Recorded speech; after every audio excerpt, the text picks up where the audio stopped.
I think going back to your earlier comment about just the setup of systems, I think we are done a disservice. Either it's schools or whatever it is, and I'm not putting teachers on blast. I think teachers do a phenomenal job, but for some reason, we do not. Parents who are like, I might, this child of mine, I do love them, but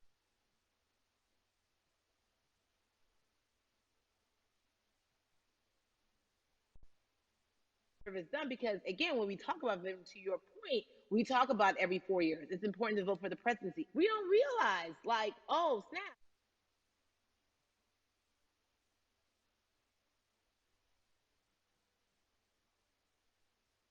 Suppression in this country. What does it look like for you? It's the systems. When we talk about voter suppression, we also talk about systematic racism, right? It's all the we've normalized. Okay, maybe your job will give you a half day, or maybe you'll be able to get this luxury. It shouldn't be a luxury. It should be built into the system. It should be built into the fabric of how we vote. But maybe you'll be able to get this luxury in order to enable you to go vote. Think about everything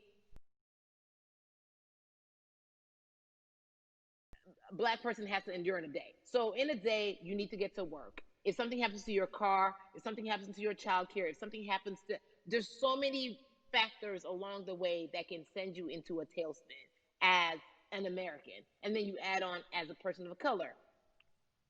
If you're just trying to get to vote and you already have to go through all of these hurdles and hoops in your everyday life, imagine the one day when your voice really is supposed to matter the most in this country. But then you also see all the times that you tried to have your voice matter, and then it's been shut down, repressed, told it doesn't matter.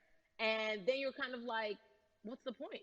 How do we keep hope though?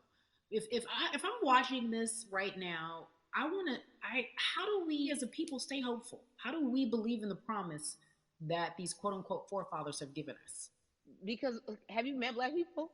By default, like hope is infused in our DNA. Like you know what I'm saying? Like by default, like if we haven't been broken now through, be it through You're slavery, right.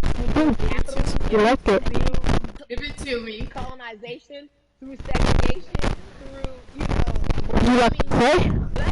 the history of black people in this country is at one point we were 3/5 the people.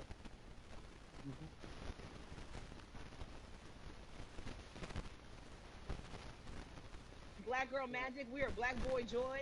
We are, you know what I'm saying? Mm-hmm. What I think about in terms of giving us hope, right? We're making a lot of people nervous right now, Carrie. We're making a lot of people Ben. nervous right now because they're like, dang, we put all these, and I think that's our motto. We can't stop voting and we won't stop voting. We can't stop marching and we won't stop marching. We can't stop thriving and we won't stop thriving. To that end, because you led me directly there, I've been asking everyone who's appeared on this platform, what does activism look like? And I feel like back in the day, we had an idea. Yes, it is marching. Yes, Yeah. it is protesting. Yes, it is speaking out against things that we feel are not right or unjust. But talk to me about what activism looks like for Yvonne Orji. Listen, activism, I think the beauty of activism is that it has many faces, right? You're going to have the people on the front lines. Like, you know what? Martin Luther King marched, but there were a lot of women who were in the homes like, hey, BT Dubs, when they come back, this is how we support all the people who are marching on the front lines. And we're going to be here doing what we know to do best here. And you know what? Somebody needs to bail them out of jail so now we need to be in the community, getting money or whatever it is. So it's like everybody has a position to play. And so play your position like a shortstop, bruh. So whoever you are and whatever you do, play your position. So activism could look like, you know what? I'm not the one that's built to be on the front line, but you know what? My pockets go deep, so I'm gonna support the people on the front line. I'm a comedian. Black joy is a form of activism. There's always a call for Ask the Kramer. celebrities. Would you like to play with me? Why aren't you speaking out? I'm not a believer. You can join me if you want to Great, march like you with said, me. everyone can be an activist and be activated in different ways. Talk to me Sorry, about but my talk to me about the marginalization in your world and how you feel like it even inspires you to say more and use your platform to do more. Beneath the surface of what we do, like Niecy Nash says, it's the who.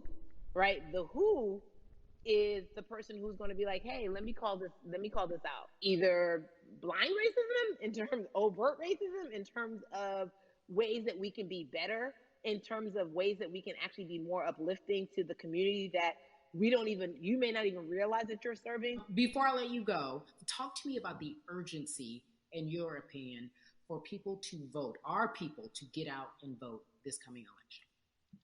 Yeah, I mean, guys, guys, guys, if you think you're tired now, I'm telling you right now, we cannot take this sitting down. We can't take this jokingly. I understand that it may be hard to figure out who to vote for, but at the end of the day, we got to vote for our families. We got to vote for our legacies.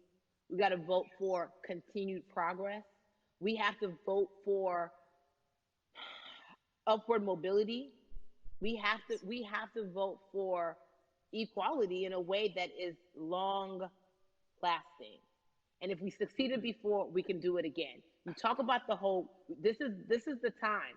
This is not the time to give up. This is not the time to pretend a way that we haven't made progress. We have. There's still much more to be done. And you know what? We might have to get to a point where we pass the baton to our children and our children's children, but we still have work to do now for that generation. Von Orgy, you are everything. You are Molly, but you are not Molly. But I love you so much as Molly on HBO's Insecure. You are an amazing podcaster, Jesus and Joloff.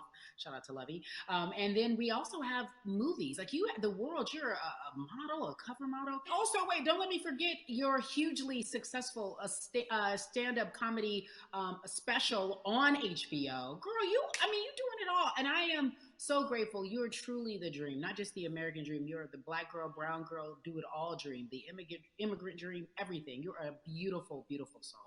I really, really mean that from the bottom of my heart. Yvonne Orji, ladies and gentlemen, nothing but the best and excellence personified. Thank you so much, my friend. I love you so much, Mama. Mwah.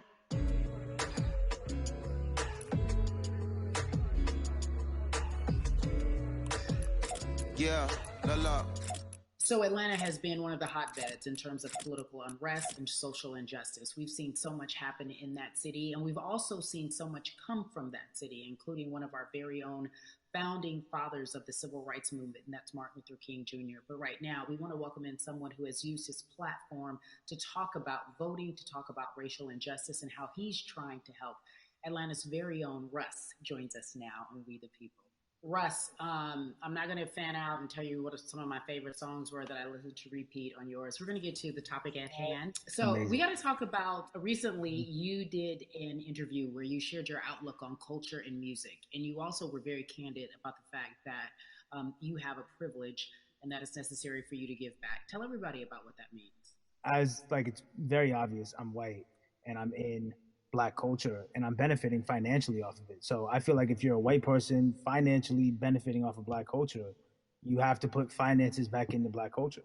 It's just that simple. The screenshots with your feelings, it just comes off like fake empathy because it comes off very dismissive and very oh, that sucks for y'all, but anyway, back to what I was doing.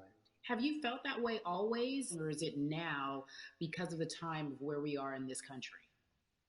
I've always had the feeling. I think now it's just obviously elevated. It's a new level, and there's new, it's to the point now where you can't. First of all, you can't not say anything. Second of all, though, I just think saying something to put money back into a culture that you're financially benefiting from. You have the ability to. You should. It's interesting that you talk about it in that way because some people do believe that silence is the best way to go because it's hard to talk race, especially if you're white and you're in the Black culture. People just feel as if they can't talk about it. They feel awkward. They feel as if they don't have the privilege or the voice or the words.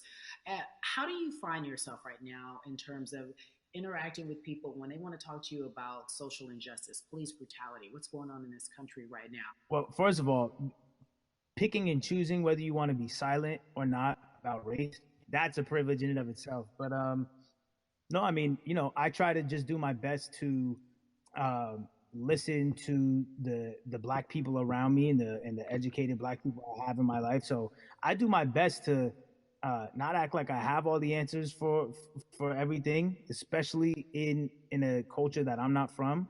But that's why when we decided to raise the money for Black Lives Matter organizations, when we raised 500,000, we got on the phone with some of the women who started Black Lives Matter. I got on the phone with Tamika Mallory. I was on the phone with Karen Civil and talking with my friends to make sure the money went to like the correct places, and people who really need it. It's just about listening. That's all. It's about listening. Let's talk about that for a moment, because the way I think of activism, for me, it looks very differently. It's not necessarily just protesting on the front lines. I think that's great. But what about being an activist in the way in which you have decided to be one? What inspired you? What did it look like? You said you raised money for Black Lives Matter. What did you do? Mm-hmm. Walk us through everything that you did and how you find yourself in this moment right now. So for me, it was 3 years ago. I had like a string of festivals, and I decided that I was going to wear T-shirts with a message on them because I figured, what better time to use a platform than in front of a bunch of people. So one of the T-shirts I wore was, "If you want to change the system, speak up. White silence is pro-racism." The whole thing, and it didn't really it kind of got swept under the rug back then. But when all this stuff started happening again, and it's been happening, the police brutality against innocent Black people, I was like, man, I'm not the biggest artist in the world, and I certainly don't have the most white fans in the world, but